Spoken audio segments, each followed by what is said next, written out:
केही नयाँ कुरा सिक्न चाहनुहुने सम्पूर्ण साथीहरूलाई फेरि पनि मेरो यस च्यानलमा वेलकम ब्याक भन्न चाहन्छु र सम्पूर्ण साथीहरूलाई मेरो यस च्यानलसँग कनेक्ट हुनुभएकोमा फेरि पनि धन्यवाद। साथीहरू, मैले विभिन्न किसिमको तपाईँको लागि स्किल डेभलपमेन्ट, प्रोफेसनल डेभलपमेन्टसँगै तपाईँको लागि आवश्यक विभिन्न किसिमको नेसेसरी कन्टेन्टमा आधारित भिडियोजहरू बनाउने क्रममा आज पनि उपस्थित भइसकेको छु। म सीताराम देवकोटा। सम्पूर्णलाई मेरो नमस्कार। साथीहरू, मैले तपाईँलाई अघिल्लो भिडियोमा युट्युब अर्निङको बारेमा चाहिँ बताइसकेको छु। साथीहरू, अहिले युट्युब विश्वभर एउटा पपुलर अर्निङको एउटा माध्यम भइरहेको अवस्थामा तपाईँलाई पनि मैले युट्युब च्यानल खोल्न र आफूले जानेको क्रिएटिभिटी र आफूले जानेको नलेज यसको थ्रुबाट प्रेजेन्ट गर्नको लागि चाहिँ भनिसकेको छु। साथीहरू, यदि तपाईँले आफ्नो च्यानल पनि अभियसली अहिले त स्टार्ट गरिसक्नु भयो होला र यदि तपाईँले च्यानल स्टार्ट गरिसक्नु भयो भने यसमा आवश्यक केही नेसेसरी स्किल्सहरू जस्तै भिडियो एडिटिङ, अपलोड गर्ने तरिका मैले अघिल्लो पटक तपाईँलाई बताइसकेँ। अब चाहिँ तपाईँले भिडियो एडिटिङ चाहिँ एकदमै जान्नुपर्ने कुरा हुन्छ साथीहरू। यसको लागि तपाईँले आफूले बनाउनु भएको भिडियोमा विभिन्न किसिमको म्यानिपुलेसनहरू, त्यसमा तपाईँले काटछाँट गर्नेदेखि लिएर हरेक किसिमको एउटा राम्रो वेमा चाहिँ प्रेजेन्ट गर्नको लागि यो साँच्चीकै एउटा नेसेसरी स्किल्स हो साथीहरू। त्यसको लागि चाहिँ तपाईँले विभिन्न किसिमको एप्सहरू चाहिँ आफ्नो मोबाइल तथा कम्प्युटरमा चाहिँ इन्स्टल गर्नुपर्ने हुन्छ। अहिले चाहिँ राम्रो कुन होला भन्ने किसिमको हुन्छ। यसको लागि म तपाईँलाई यो फिल्मोरा वन्डरसेयर भन्ने एप छ, जुन म त मेरो ल्यापटपमा पनि युज गर्ने गर्छु, जुन निकै नै राम्रो छ साथीहरू। यसमा तपाईँले धेरै फिचर्सहरू प्राप्त गर्न सक्नुहुन्छ। यो मेरो ल्यापटप स्क्रिनमा देख्न सक्नुहुन्छ तपाईँले वन्डरसेयर फिल्मोरा 11 भनेर यो एप रहेको छ, जुन निकै नै राम्रो रहेको छ। तपाईँले यसलाई इन्स्टल गर्न सक्नुहुन्छ सजिलैसँग। गुगल सर्चमा गएर तपाईँले वन्डरसेयर फिल्मोरा 11 भनेर सर्च गर्नुभयो भने त्यहाँ आउँछ र त्यहाँबाट तपाईँले सजिलैसँग यसलाई डाउनलोड गर्न सक्नुहुन्छ। अब यसको केही फिचर्सहरू हेरौँ साथीहरू। ल साथीहरू, यहाँनिर ओपन भइसकेको छ। तपाईँले यहाँ विभिन्न अप्सन देख्न सक्नुहुन्छ। क्रिएट प्रोजेक्ट भन्ने तपाईँले अप्सन देख्न सक्नुहुन्छ। यहाँनिर न्यू प्रोजेक्टको अप्सनमा तपाईँ जान सक्नुहुन्छ। त्योभन्दा पहिला तपाईँले कुनै पनि भिडियोलाई एडिटिङ गर्नु छ भने यहाँ तपाईँले यो सिलेक्ट गर्ने अप्सन छ।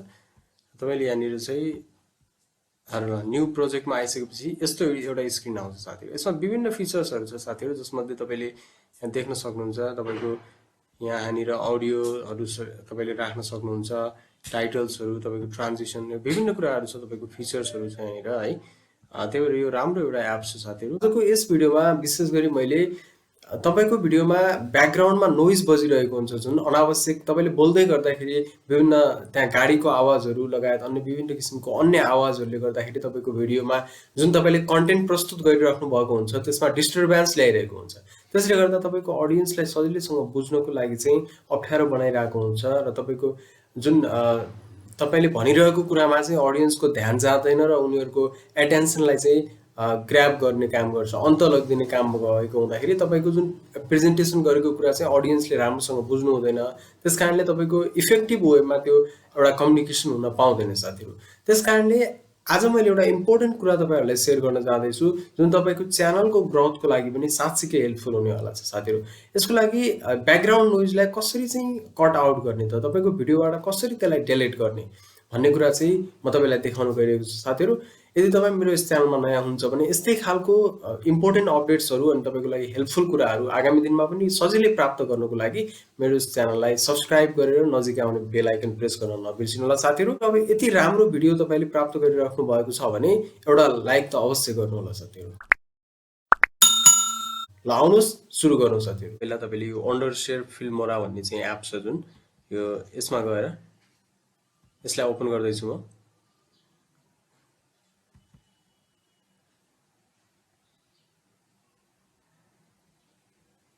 एप ओपन भइरहेको छ र यहाँनिर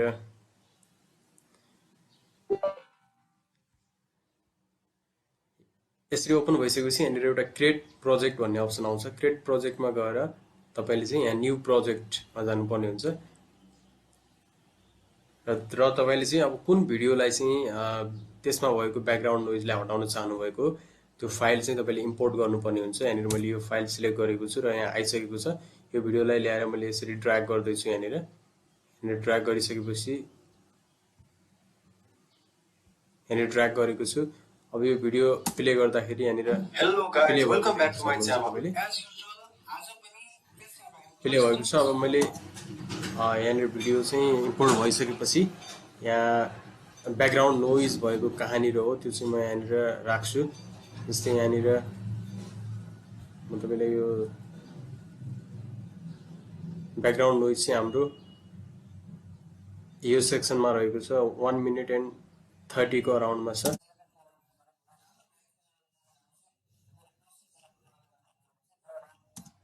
यहाँनिर ब्याकग्राउन्डमा चाहिँ नोइज बजिरहेको सुन्न सकिन्छ। अब यसलाई चाहिँ हटाउनको लागि हामीले यहाँनिर जुन यसको सँगै अडियो देख्न सक्नुहुन्छ, यो पार्टमा भिडियो र तलपट्टि चाहिँ अडियो हुन्छ। यो अडियोलाई चाहिँ हामीले सेपरेट गर्छौँ भिडियोबाट।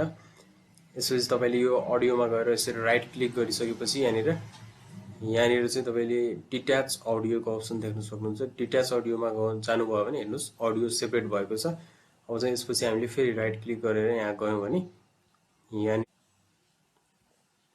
एडजस्ट अडियोको अप्सन रहेको छ। एडजस्ट अडियोमा गइसकेपछि तपाईँले साथीहरू यहाँनिर D noise remove background noise भन्ने छ। रिमुभ ब्याकग्राउन्ड नोइजमा हामीले यहाँनिर टिक गरेका छौँ र यहाँनिर विक, मिड र स्ट्रङ यहाँनिर हामीले अहिले मिड राखेका छौँ। मिड राखेर चाहिँ यसलाई ओके गरेका छौँ साथीहरू। हाम्रो प्रोसेस भइसकेको छ यहाँनिर र फेरि त्यही सेक्सनमा म गएर यो भिडियो प्ले गर्दैछु। यहाँनिर कतिको चाहिँ त्यो नोइज चाहिँ रिड्युस भएको छ भन्ने कुरा चेक गर्नुपर्ने हुन्छ।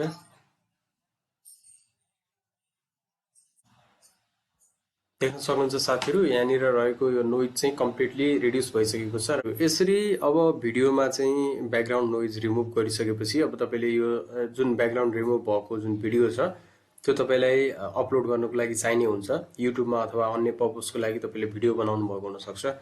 त्यस पछाडि तपाईँले अब यो फाइललाई एक्सपोर्ट गर्नुपर्ने हुन्छ। यहाँनिर एक्सपोर्टको अप्सन देख्न सक्नुहुन्छ। एक्सपोर्टमा क्लिक गर्ने बित्तिकै यहाँ देखाइरहेको छ तपाईँको नो वाटरमार्क यिनीहरू छ यसको फिचर्सहरू।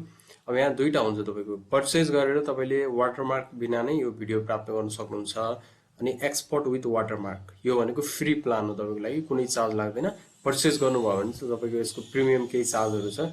यहाँनिर चाहिँ यु हेभ अलरेडी यहाँ भनेको छ तपाईँलाई यहाँ चार्ज लाग्ने हुन्छ। यसको एनुअल प्लानमा चाहिँ छ $49 छ। त्यस्तै गरिकन हाम्रो अर्को छ यहाँनिर पेर्पेचुअल प्लानमा चाहिँ तपाईँको $79 छ। यसरी दुई प्रकारको प्लान चाहिँ तपाईँले पर्चेज गरेर विदाउट वाटरमार्क बिना चाहिँ प्राप्त गर्न सक्नुहुन्छ। र अहिले चाहिँ अब हामीलाई यहाँनिर पे नगरिकनै हामीले गर्न सक्छौँ। फ्री अफ कस्ट चाहिँ गर्न सकिन्छ। त्यसको लागि एक्सपोर्ट विथ वाटरमार्कमा गएर यहाँनिर एक्सपोर्टमा थिच्दैछु म साथीहरू।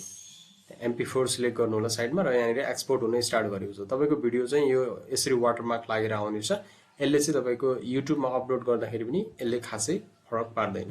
यसरी चाहिँ तपाईँले यो गर्न सक्नुहुन्छ। कन्भर्टिङ भइरहेको छ 3% पुग्यो साथीहरू। यसरी चाहिँ तपाईँको 100% भइसकेपछि यो भिडियो एक्सपोर्ट हुन्छ र तपाईँको कम्प्युटर डेस्कटपमा सिलेक्टेड फाइलमा सजिलैसँग यो भिडियो तपाईँले प्राप्त हुनेछ। तपाईँले त्यो जुन भिडियो थियो त्यो भिडियोको 100% एक्सपोर्ट कम्प्लिट भइसके पछाडि यहाँ यो फाइल चाहिँ डाउनलोड सेक्सनमा गएर कम्प्लिट भएको छ।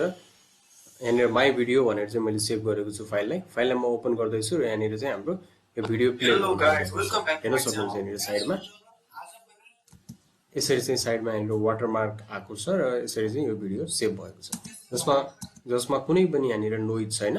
तपाईँले फ्री अफ नोइज चाहिँ यो एकदमै राम्रो तरिकाले चाहिँ यो एक्सपोर्ट भएको छ। आजको यस भिडियोमा मैले यहाँलाई वन्डरसेयर फिल्मोरा नामको एपबाट कसरी ब्याकग्राउन्डमा बजिरहेको अनावश्यक नोइजलाई डिलिट गर्ने भन्ने कुराको बारेमा जानकारी दिएँ।